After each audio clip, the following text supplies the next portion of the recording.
الحمد لله نحمده ونستعينه ونستغفره ونؤمن به ونتوكل عليه ونعوذ بالله من شرور أنفسنا ومن سيئات أعمالنا من يهده الله فلا مضل له ومن يضلله فلا هادي له ونشهد أن لا إله إلا الله وحده لا شريك له ونشهد أن سيدنا ومولانا محمدا عبده ورسوله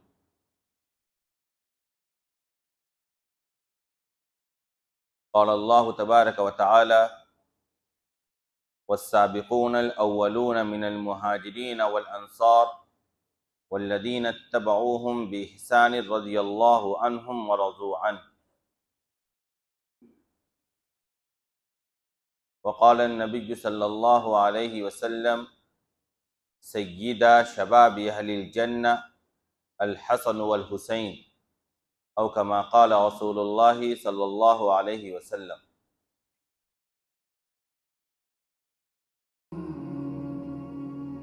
محترم مصلیان کرام، آج عاشوراء کا دن ہے، یعنی محرم الحرام کی 10 تاریخ ہے، جسے عاشوراء کا دن 10واں دن کہا جاتا ہے۔ اس دن کی فضیلت آپ صلی اللہ علیہ وسلم کی بعثت سے پہلے سے چلی آ رہی ہے، یعنی آج کا جو دن ہے وہ فضیلت کا، اہمیت کا حامل ہے۔ وہ صرف آپ صلی اللہ علیہ وسلم کی بعثت سے نہیں، بلکہ آپ کی بعثت سے پہلے سے دنیا میں اس دن کو اہم اور فضیلت والا قرار دیا جاتا ہے۔ اس کی وجہ کیا ہے آپ کے سامنے پچھلے ہفتے میں نے رکھی تھی۔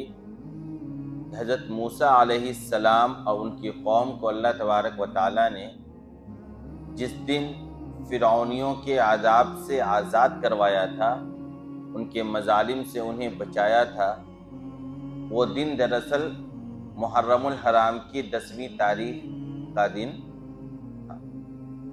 اسی کی مناسبت سے یہودی پہلے سے اس دن کی قدر کرتے چلے آ رہے تھے، اس دن کو روزہ رکھا کرتے تھے شکرانے کے طور پر کہ اللہ تبارک و تعالیٰ نے ہمیں فرعونیوں سے اس دن آزاد کیا تھا، اس کے شکرانے کے طور پر وہ لوگ روزہ رکھا کرتے تھے۔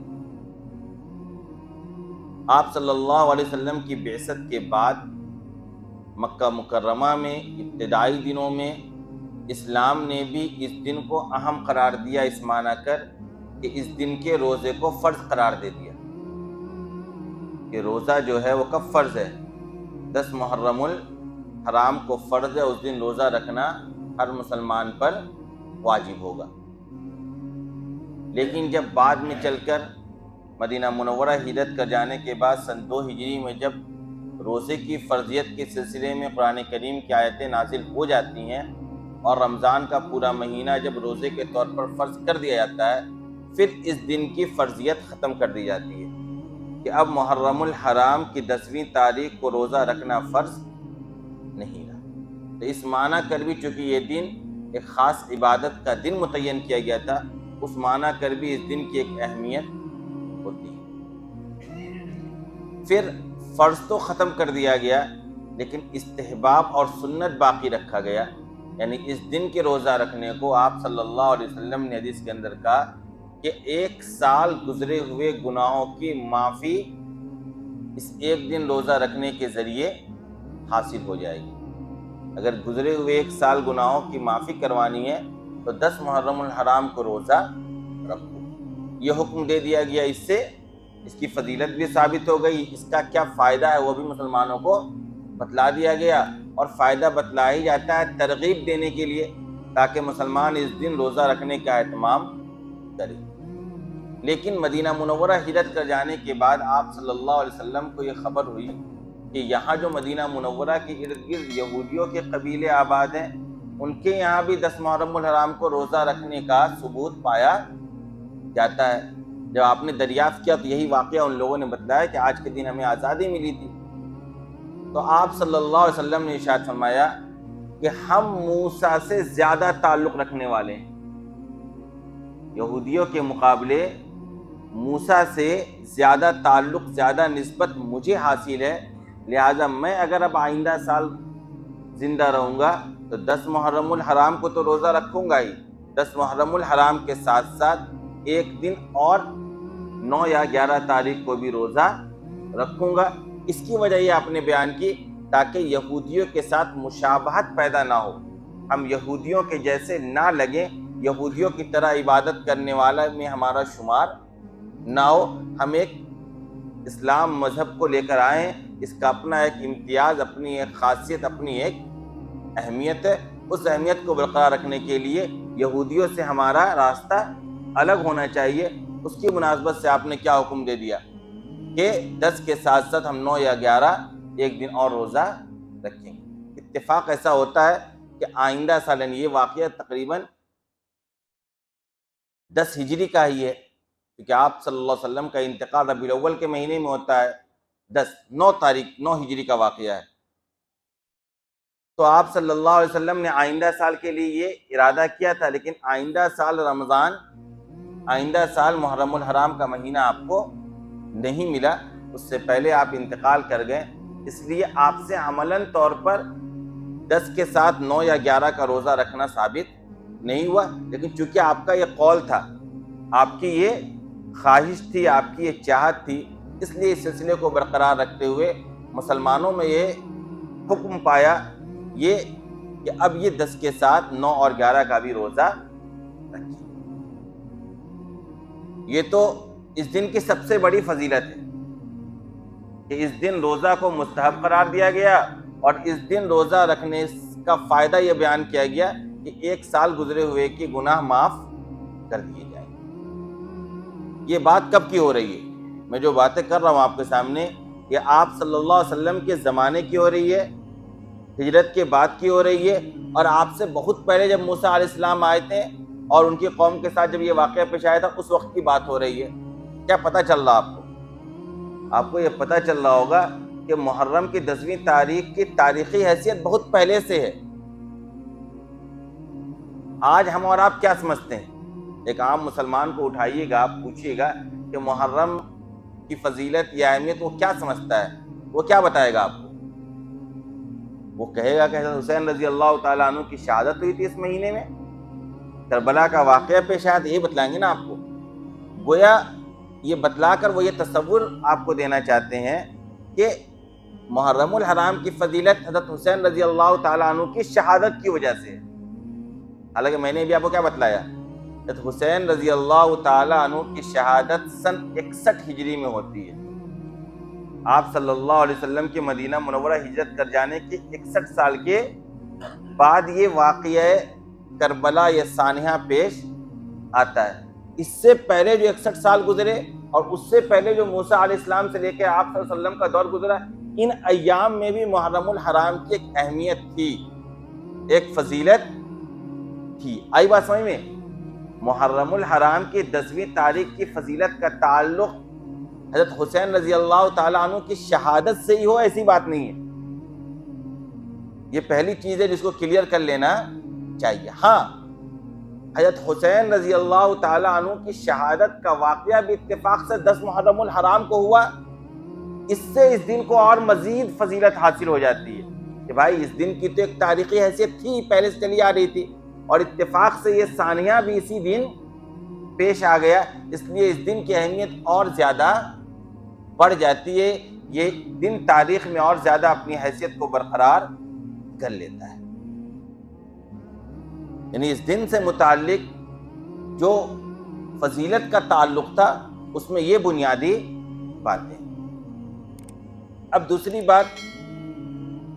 آج کی دنیا میں ہم اور آپ دیکھتے ہیں کہ محرم الحرام کا مہینہ آتا ہے تو کچھ خاص رنگ ہمیں معاشرے اور سماج کے اندر دکھ رہا ہوتا ہے.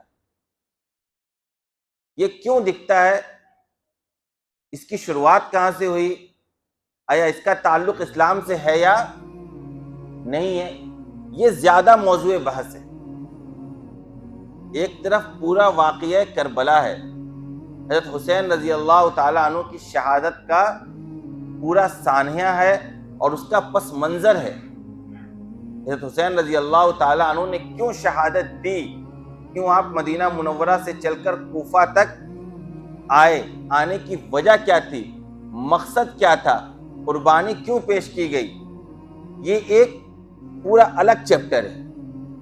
اور دوسرا چیپٹر آج اسی کی مناسبت سے جو دن منایا جاتا ہے یا جس طرح کے اعمال کیے جاتے ہیں وہ کیا حیثیت رکھتے ہیں.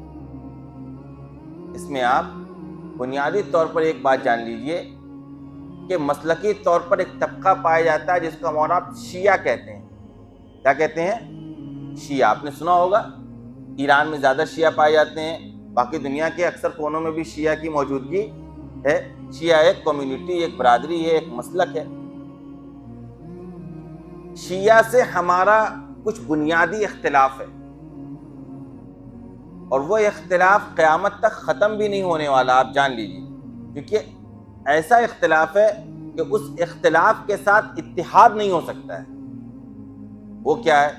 وہ یہ ہے کہ شیعہ حضرات کا عقیدہ یہ ہے کہ آپ صلی اللہ علیہ وسلم کے بعد جو صحابہ کرام کے درجات مرتب کیے گئے اس میں سب سے پہلا درجہ اگر کسی کا ہے یا کسی کا ہونا چاہیے تھا تو حضرت علی رضی اللہ تعالیٰ عنہ کا ہونا چاہیے. یعنی وہ دبے الفاظ میں یہ کہتے ہیں کہ ان سے پہلے جو 3 خلفائے راشدین گزرے ہیں وہ نعوذ باللہ ناحق خلیفہ تھے. آئی بات سمجھ میں؟ یہ بنیادی عقیدہ ہے ان کا.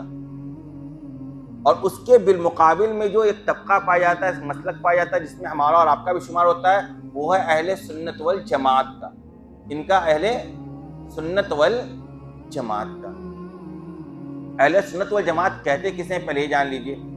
اہل سنت والجماعت وہ کہتے ہیں جن کی بنیاد دین کی قرآن، حدیث اور صحابہ کرام کی زندگی پر ہو.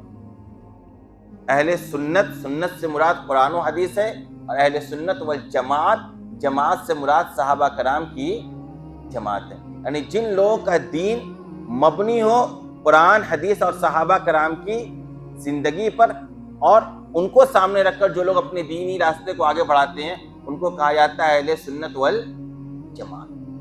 اہل سنت والجماعت کا عقیدہ بالکل صاف ہے اور قرآن و حدیث کے موافق ہے. وہ کیا ہے؟ اہل سنت والجماعت کا بنیادی عقیدہ یہ ہے کہ آپ صلی اللہ علیہ وسلم کے بعد، انبیاء کرام کے بعد دنیا کی سب سے پاکیزہ جماعت کوئی ہے تو وہ صحابہ کرام کی جماعت ہے. بات سمجھ میں آ رہی ہے؟ انبیاء کرام کے بعد دنیا کی سب سے افضل ترین گروہ، افضل ترین جماعت کوئی ہے تو وہ کس کی ہے؟ صحابہ کرام کی. اب صحابی کس کو کہتے ہیں یہ بھی جان لیجیے آپ. صحابی کہتے ہیں ایسے شخص کو جس نے ایمان کی حالت میں آپ صلی اللہ علیہ وسلم کو دیکھا ہو یا آپ نے انہیں دیکھا ہو اور موت بھی ایمان پر ہوئی ہو. ایمان کی حالت میں جس شخص نے آپ صلی اللہ علیہ وسلم کو دیکھا ہو، یا جو شخص مومن ہو اور آپ صلی اللہ علیہ وسلم نے ان کو دیکھا ہو اور پھر موت بھی آگے چل کر اس شخص کی کس پر ہوئی ہو؟ ایمان پر ہوئی ہو، وہ ہوتے ہیں صحابی. تو صحابی کا درجہ ہمارے یہاں تمام بزرگوں، تمام اللہ والوں، تمام علماء، تمام بڑے سے بڑے لوگ آج دنیا میں ہو سکتے ہیں یا گزرے ہوں صحابہ کے بعد، ان سب سے بڑا ہے. صحابی تک کوئی دوسرا شخص صحابی کے پاؤں کے برابر بھی نہیں ہے. اور یہ کسی ایک صحابی کی بات نہیں ہے بلکہ تمام صحابہ کرام عادل ہیں، ثقہ ہیں، قابل تعظیم ہیں، قابل تکریم ہیں. ان سے محبت رکھنا ایمان کا حصہ اور جزو ہے. اگر کسی کے دل میں کسی بھی صحابی سے متعلق ذرہ برابر بھی بغض ہو تو وہ ایمان سے اپنا ہاتھ دھو بیٹھے گا۔ اب بتائیے کوئی یہ عقیدہ رکھے کہ حضرت علی کو چھوڑ کر باقی لوگ جو خلیفہ بنے وہ ناحق بنے، بتائیے صحابہ کے بارے میں غلط تصور ہے کہ نہیں؟ پھر صحابہ میں بھی وہ صحابہ کرام جو سب سے اعلیٰ درجے کی ہیں، دیکھیے صحابہ کرام میں بھی مراتب ہے، یہ سب بھی روایات سے ثابت ہے۔ آپ صلی اللہ علیہ وسلم کے بعد سب سے صحابہ کرام میں سب سے اونچا اسٹیٹس، اونچا درجہ حضرت ابوبکر صدیق رضی اللہ تعالیٰ عنہ کو، اس کے بعد حضرت عمر رضی اللہ تعالیٰ عنہ کو، اس کے بعد حضرت عثمان غنی رضی اللہ تعالیٰ عنہ کو، اس کے بعد حضرت علی رضی اللہ تعالیٰ عنہ کو، اس کے بعد عشرہ مبشرہ کو، یعنی وہ صحابہ کرام جن کو وہ 10 صحابہ کرام جن کو آپ صلی اللہ علیہ وسلم نے دنیا میں ہی جنت کی بشارت دی۔ اس کے بعد اصحاب بدر، یعنی بدر کے جنگ میں جو صحابہ کرام شریک تھے ان کا مرتبہ ہے۔ اس کے بعد وہ لوگ جو ہجرت سے پہلے ایمان لائے، اس کے بعد وہ لوگ جو مکہ کے فتح، اس کے بعد وہ صحابہ کرام جو بیعت رضوان میں شریک تھے۔ سن 6 ہجری میں صلح حدیبیہ ہوا تھا، اس حدیبیہ میں آپ حضرت عثمان غنی رضی اللہ تعالیٰ عنہ کو آپ صلی اللہ علیہ وسلم نے اپنا سفیر بنا کر بھیجا تھا مکہ مکرمہ میں حالات جاننے کے لیے۔ پتہ چلا تھا کہ ایک افواہ اڑی تھی کہ عثمان غنی رضی اللہ تعالیٰ عنہ کا قتل ہو گیا، تو آپ نے اس وقت صحابہ کرام سے بیعت لی تھی کہ اب اپنی جان کی قربانی دینے میں تم سے کوئی پیچھے نہیں ہٹے گا۔ اس وقت آپ صلی اللہ علیہ وسلم کے ساتھ 1400 صحابہ کرام تھے، ان 1400 صحابہ کرام کا درجہ بڑھا ہوا ہے۔ اس کے بعد ان صحابہ کرام کا درجہ بڑھا ہوا ہے جو فتح مکہ سے پہلے ایمان لائے، پھر فتح مکہ کے بعد بھی لوگ ایمان لائے، ان کا درجہ بعد میں، یعنی صحابہ کرام میں بھی مراتب ہے۔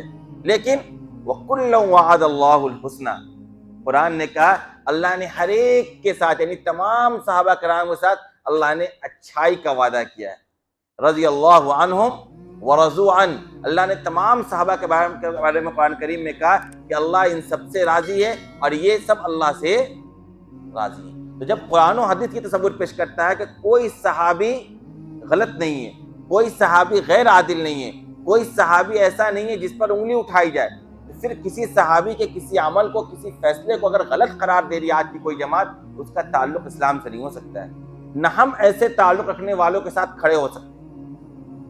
آری بات سمجھ میں؟ تو یہ ہے صحابہ کرام کا معیار، یہ ہے صحابہ کرام کا مقام جو اہل سنت والجماعت پیش کرتی ہے۔ اسی کے ساتھ صحابہ کرام کی زندگیوں میں آپس میں اختلاف بھی ہوا، آپس میں جنگیں بھی ہوئیں، لڑائیاں بھی ہوئیں، جن کو مشاجرت صحابہ کہا جاتا ہے۔ ان کے بارے میں اہل سنت والجماعت کا عقیدہ یہ ہے کہ ہم مشاجرات صحابہ کے بارے میں خاموشی اختیار کرتے ہیں۔ اجتہادی نوعیت کا اختلاف تھا، صحابہ کرام کی ایک جماعت ایک چیز کو حق سمجھتی تھی، دوسری جماعت ایک چیز کو حق سمجھتی تھی، اس کو لے کر آپس میں اختلاف ہوا، لیکن چونکہ اللہ نے ان کو پہلے ہی سرٹیفکیٹ دے دیا رضا کا، رضوان کا، ان کے کامیاب ہونے کا، ان کے لیے اچھائی کا، بھلائی کا، اب ہم کون ہوتے ہیں کہ ان کے اختلاف کی بنیاد پر ان میں سے کسی کے بارے میں صحیح یا غلط کا فیصلہ کریں؟ اس لیے اہل سنت والجماعت کا عقیدہ یہ ہے کہ ہم تمام صحابہ کرام کے بارے میں کیا کریں گے؟ اپنی زبان کو ان کے مشاجرات کے سلسلے میں خاموش رکھیں۔ تو یہ اہل سنت والجماعت کا عقیدہ ہے صحابہ کرام کو لے کر۔ اب دیکھیے محرم الحرام میں جو آپ کو ایک خاص تہوار کا رنگ دکھ رہا ہوتا ہے، یہ دراصل شیعوں کا تہوار ہے۔ ان کا ہے؟ شیعوں کا۔ شیعوں نے باضابطہ حضرت حسین رضی اللہ تعالیٰ عنہ کی شہادت کے تقریباً 325 سال کے بعد، جان لیجیے آپ، ان کے انتقال کے 323 سال کے بعد تک تو کہیں بھی کوئی ماتم، کوئی نوحہ، کوئی تعزیہ داری، کوئی امام باڑے کا وجود دنیا کے اندر نہیں تھا۔ اس کے بعد تقریباً 325 سال گزرنے کے بعد عراق بغداد کا جو بادشاہ تھا، اس نے پہلی مرتبہ اس بات کی اجازت دی تھی کہ صرف کربلا کا جو علاقہ ہے، ایک جگہ کا نام ہے کربلا، کربلے کا جو علاقہ ہے اس جگہ پر نوحہ یا ماتم کی جا سکتی۔ آری بات سمجھیں؟ دوسری بات ایک اور جان لیجیے، غم منانا الگ چیز ہے، غم کا ہونا الگ چیز ہے۔ حضرت حسین رضی اللہ تعالیٰ عنہ کی شہادت کا واقعہ اتنا دلدوز اور اتنا دلسوز ہے، اس کا غم اگر کسی مومن کے دل میں نہیں ہے تو اس کو اپنے ایمان کے بارے میں فکر کرنا چاہیے۔ غم کا ہونا الگ چیز ہے کسی واقعے پر، غم منانا الگ چیز ہے۔ ہم غم منائیں گے اس طریقے سے جس طریقے سے شریعت نے ہمیں رہنمائی کی ہے۔ شریعت نے ہمیں غم منانے کے سلسلے میں نوحہ کرنا، گریہ وزاری کرنا، اپنے گریبان کو چاک کرنا، اپنے جسم کو لہو لہان کرنا، اپنے آپ پر ظلم کرنا، اپنے آپ کو بھوکے پیاسے رکھنا، اچھی چیزوں سے اپنے آپ کو دور رکھنا، اس کا طریقہ یا راستہ ہمیں شریعت نے بتلایا نہیں۔ غم ہمیں بھی ہے، غم کیسے نہیں ہو سکتا؟ کسی مومن کو بتائیے آپ کہ نواسۂ رسول کو ریت دیا جائے گلے کو، ان کے ساتھ ساتھ بچے اور عورتوں کو قتل کر دیا جائے، اور وہ بھی ناحق پیاس کے لیے مجبور کیا جائے، پانی کے لیے ترسایا جائے، کیسا واقعہ، کیسے غم نہیں ہو سکتا ہے؟ کوئی اگر یہ سمجھتا ہے کہ اہل سنت والجماعت کو غم نہیں ہے تو دھوکے میں ہے۔ یہ تو ایک ادنا مومن بھی جس کے دل کے اندر رائی کے دانہ کے برابر ایمان ہوگا، وہ بھی اس غم کا ادراک کرے گا، اپنے اندر اس واقعے کا درد محسوس کرے گا۔ لیکن بات ہے غم منانا، یہاں ہم شریعت نے ہمارے ہاتھوں کو باندھ رکھا ہے، شریعت نے ہمیں حکم دے رکھا ہے کہ دیکھو کسی کے انتقال پر بھی 3 دن سے زیادہ غم منانے کی اجازت نہیں۔ پھر 1400 سال تک کیسے غم مناتے رہیں گے ہم اور آپ؟ تو غم منانے کا جو پورا طریقہ یہ شیعوں نے رائج کیا۔ کب کیا؟ 323 ہجری کے بعد۔ کہاں شروع ہوا؟ بغداد کے اندر۔ اتفاق سے ہندوستان کے اندر، میں پچھلے ہفتے بھی کہا تھا آپ لوگوں کو تحقیق کر کے آئی، کوئی تحقیق کیا کہ ہندوستان میں امام باڑہ کب بنا؟ پہلے تعزیہ داری کب سے شروع ہوئی؟ یہ پورا ماتم کا جو پورا ماحول بنایا جاتا ہے یہ کب سے شروع ہوا ہے؟ یہ تقریباً 7ویں صدی ہجری میں شروع ہوا ہے، اور تحقیق سے بات ثابت نہیں ہوتی کس نے شروع کیا، لیکن زیادہ تر لوگوں کی رائے یہ ہے کہ امیر تیمور لنگ نے یہ کام یہاں شروع کیا ہے۔ امیر تیمور لنگ جب ہندوستان آیا تو اس نے یہ اجازت دی اور تعزیہ داری یہاں اس کی ابتدا ہوئی، اور یہ سارا ماحول یہاں پر شروع کیا گیا۔ یعنی تقریباً 700 صدی تک ہندوستان جیسے ملک میں بھی کہیں بھی تعزیہ داری، نوحہ اور ماتم اور گریہ وزاری اور امام باڑہ کی کوئی حیثیت۔ ایک بات، اب تعزیہ داری امام باڑہ ہے کیا؟ کبھی آپ سمجھتے کہ تعزیہ جو بنایا جاتا ہے کیا ہے اس کے پیچھے سوچ؟ کہ یہ جو امام، جیسے ایک مسجد بنائی گئی ہے تو بھائی کوئی پوچھے گا کسی مسلمان سے مسجد کیوں بنائی، وہ بتلائے گا بھائی میں نے نماز کے لیے مسجد بنائی، ہم وہاں نماز پڑھتے ہیں۔ تو کوئی پوچھے گا کہ بھائی امام باڑہ کیوں بنایا گیا، کیا کنسپٹ ہے امام باڑہ بنانے کا، یا تعزیہ جو نکالا جاتا ہے، تعزیہ جو بنایا جاتا ہے بانسوں کے ذریعے، وہ کیا ہے؟ کبھی غور کیا آپ نے؟ میں نے تحقیق کی تو یہ پتہ چلا یہ تعزیہ دراصل حضرت حسین رضی اللہ تعالی عنہ کی قبر کی نقل ہے۔ جو تعزیہ لے کر چلتے ہیں وہ کیا ہے؟ شیعہ حضرات جو تعزیہ لے کر چلتے ہیں دراصل کیا ہے؟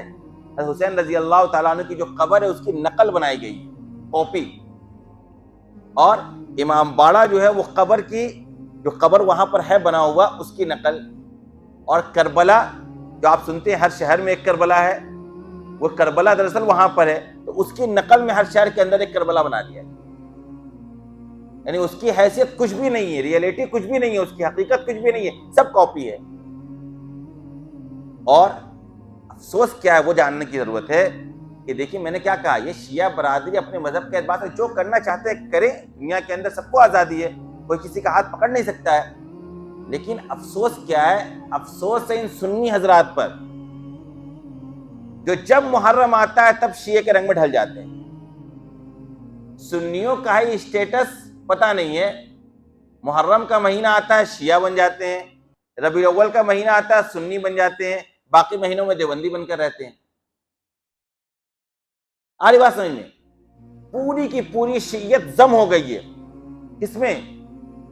بریلوی حضرات میں، سنی حضرات میں، اپنے آپ کو سنی کہنے والے لوگوں میں، اپنے آپ کو دیوبندی کہنے والے لوگوں میں، اپنے آپ کو اہل سنت والجماعت کہنے والے لوگوں میں، پوری شیعت ضم ہو گئی ہے۔ جو شیعہ حضرات کرتے تھے، کل اس محلے کے اندر جہاں پر ہو رہا ہے یہ پروگرام، میں رات میں گزر رہا تھا تو وہ مرثیہ لگایا تھا جو شیعہ حضرات لگاتے ہیں۔ حضرت عباس رضی اللہ تعالیٰ عنہ سے متعلق جو مرثیہ ہے، اس مرثیے کو ان لوگوں نے ٹیپ میں لگا رکھا تھا۔ تو وہ بج رہا آپ کے محلوں میں جو شیعوں کے محلے میں بجا کرتا تھا، وہ کام آپ کے محلوں میں ہو یا جو شیعہ حضرات کیا کرتے تھے، اور کرتے کیا ہے؟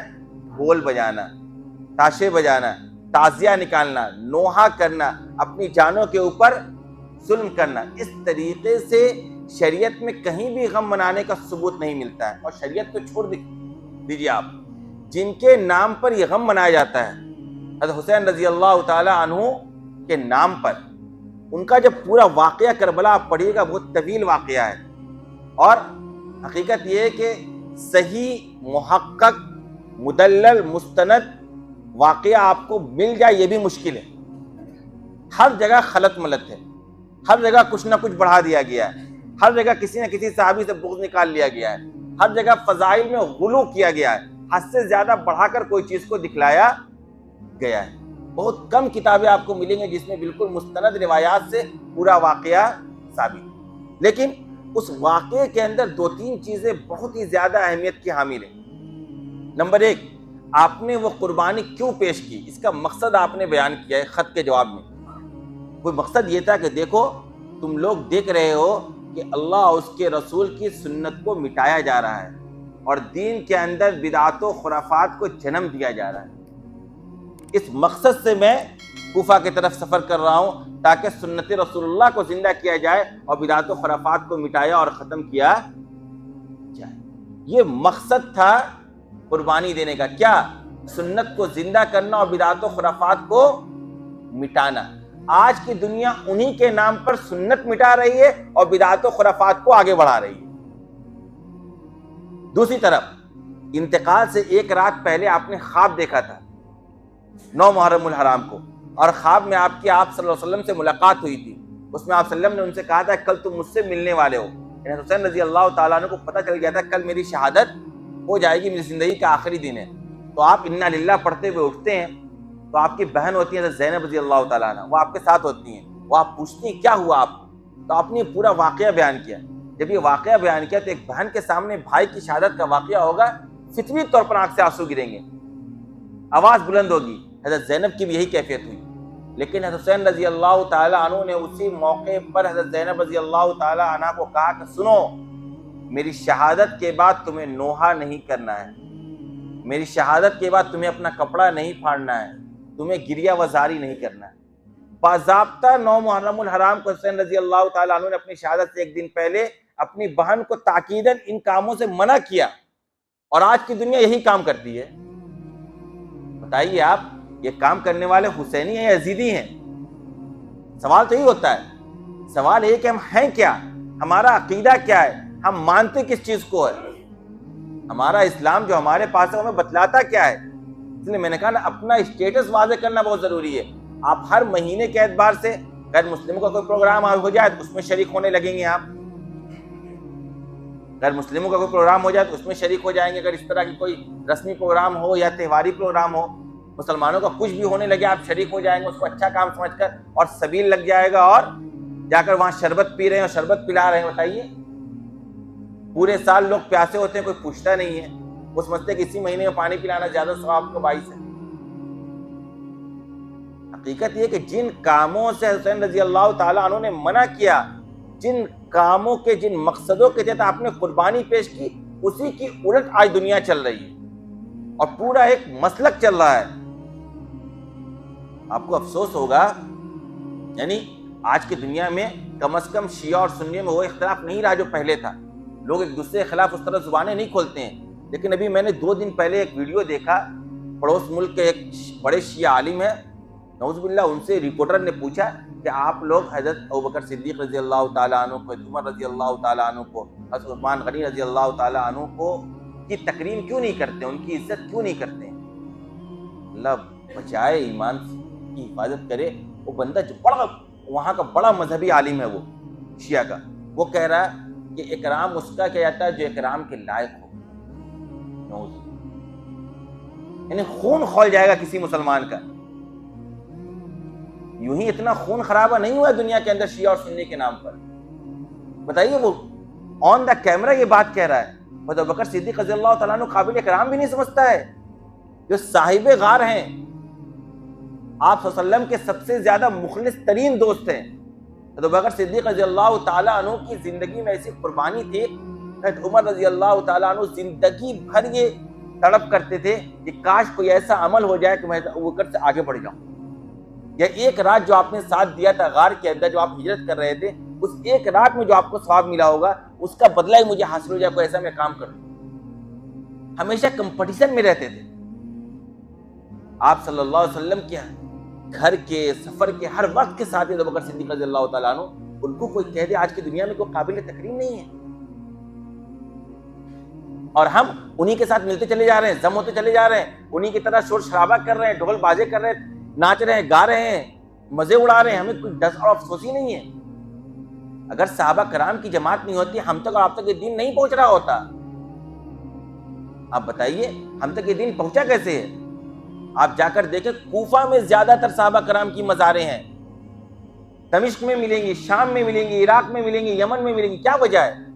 مدینہ منورہ کوئی چھوڑنا چاہتا ہے کیا؟ آج ہمارے آپ کے جیسا گنہگار مسلمان جاتا ہے مدینہ تو اس کو چھوڑنے کا دل نہیں کرتا ہے۔ آپ صلی اللہ علیہ وسلم کے انتقال کے بعد صحابہ کرام مدینہ میں نہیں رہے، سب کے سب صحابہ کرام باہر نکل گئے۔ کیوں؟ تاکہ اللہ کے رسول نے جو دین چھوڑا ہے اس دین کو دنیا تک پہنچایا جائے۔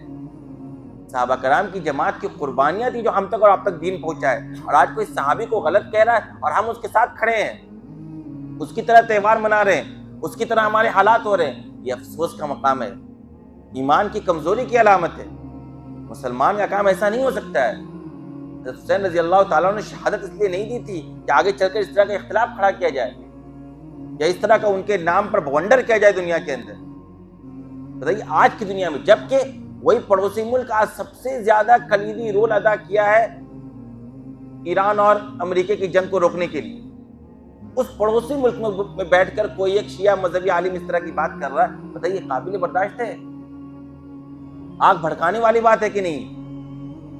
زیادہ مسلمانوں کو بہت زیادہ آج کل ہمارا حال کیا ہے کہ اسٹیٹس میں، ریل وغیرہ میں بہت سے ایسے نعت لگے ہوئے ہیں جو شیعہ مذہبی لوگوں نے لگا رکھا ہے، اور اس میں وہ جو بات کہہ رہے ہیں اس کا مطلب بھی یہی ہے کہ علی رضی اللہ تعالیٰ عنہ سب سے بڑے، یعنی صحابہ کی تنقید کی گئی، اور ہم اور آپ سمجھتے نہیں ہیں، اسی کو اٹھا کر اپنا رنگ ٹون بنا دیتے ہیں، اسی کو اٹھا کر ریل میں شیئر کر دیتے ہیں، کیونکہ پتہ ہی نہیں ہے کیا کہہ رہا ہے وہ تو فارسی زبان میں کہہ رہا ہے، ہمیں اچھا لگ رہا ہے بس گاتا ہوا ہم بھی ریل شیئر کر دے رہے ہیں، حالانکہ اس ریل کے اندر صحابہ کرام کی تنقید کی گئی ہے، صحابہ کرام کو غلط ٹھہرایا گیا ہے نعوذ باللہ، اور اس طرح کا ریل ہم بھی شیئر کر دیتے ہیں علم نہیں ہونے کی وجہ سے۔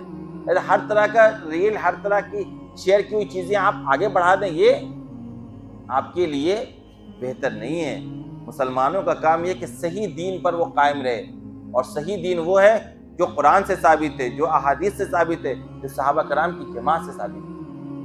حسین رضی اللہ تعالیٰ عنہ کی شہادت کے بعد بھی کئی صحابہ کرام زندہ تھے، پتہ ہے کہ نہیں آپ کو؟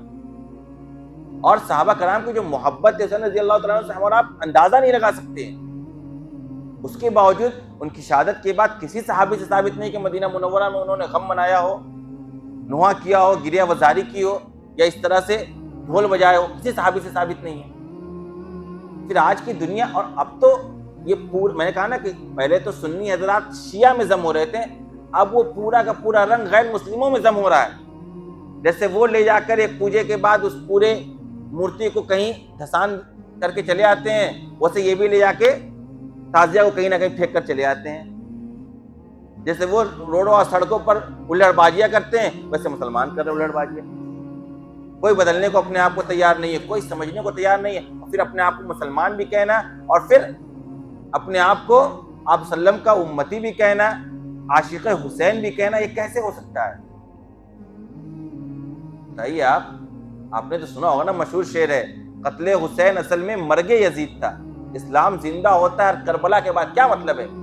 بڑا سے بڑا واقعہ ہو جائے اس کے بعد بھی اسلام اپنی صحیح شکل و صورت پر باقی رہتا ہے، اسلام کو کوئی مٹا نہیں سکتا، اسلام کو کوئی بدنام نہیں کر سکتا، اسلام کی غلط تصویر کوئی نہیں پیش کر سکتا ہے۔ ہر دور میں ایسے اہل حق علماء کرام ہوتے ہیں جو حق بیان کرتے ہیں اور دین کی صحیح شکل و صورت دنیا کے سامنے رکھتے ہیں، اور اس کے لیے ہر طرح کی قربانیاں دینے کے لیے تیار رہتے ہیں۔ یہی اسلام کا زندہ ہوتا ہے کربلا ہونے کے بعد کا مفہوم۔ شعر بچپن سے سنتے، کبھی مفہوم پر بھی ہم نے غور نہیں کیا، ہم نے پڑھا ہی نہیں۔ آپ جا کر واقعہ پڑھی تب سمجھ میں آپ کو آئے گا کیوں قربانی دی گئی، اور پھر اس قربانی کے بعد اس طرح کے حالات بنیں گے تو یہ ہمارے لیے خسارے کا ذریعہ ہے، نقصان کا۔ دیکھیے مسلمانوں کا معاملہ یہ کہ انہیں اگر جنت چاہیے تو دنیا کے اندر پٹنا ہوگا۔ آپ کے جب اعمال برے ہیں تو اس کی سزا کہیں تو کہیں ملنی ہے نا۔ اس کی ایک شکل یہ بھی ہے کہ دنیا کے اندر پٹو، آزمائشوں میں گھرو، زمین تمہارے لیے تنگ کی جائے گی، تم پریشان ہو، کیوں؟ اعمال تمہارے برے ہیں، اور یہ غنیمت جانی، ورنہ جہنم کے اندر اگر ڈال دیا جائے تو نعوذ باللہ کسی کی حالت صحیح رہ سکتی ہے، آدمی کوئلہ ہو جائے گا اس کے اندر۔ کچھ لوگ جب آخر میں جنت میں ڈالے جائیں گے وہاں سے نکال کر، تو ان کی حیثیت معلوم کیسے؟ کوئلے کی طرح ہوگی، پھر ان کو آب حیات کے اندر ڈالا جائے گا، تب وہ انسانی شکل و صورت کے اندر پھر ظاہر اور نمایاں ہوں گے۔ اللہ تبارک و تعالی ہم سب کو صحیح معنوں میں دین سمجھنے کی اور حسین رضی اللہ تعالیٰ عنہ سے صحیح محبت رکھنے کی توفیق عطا فرمائے۔ وآخر دعوانا الحمدللہ۔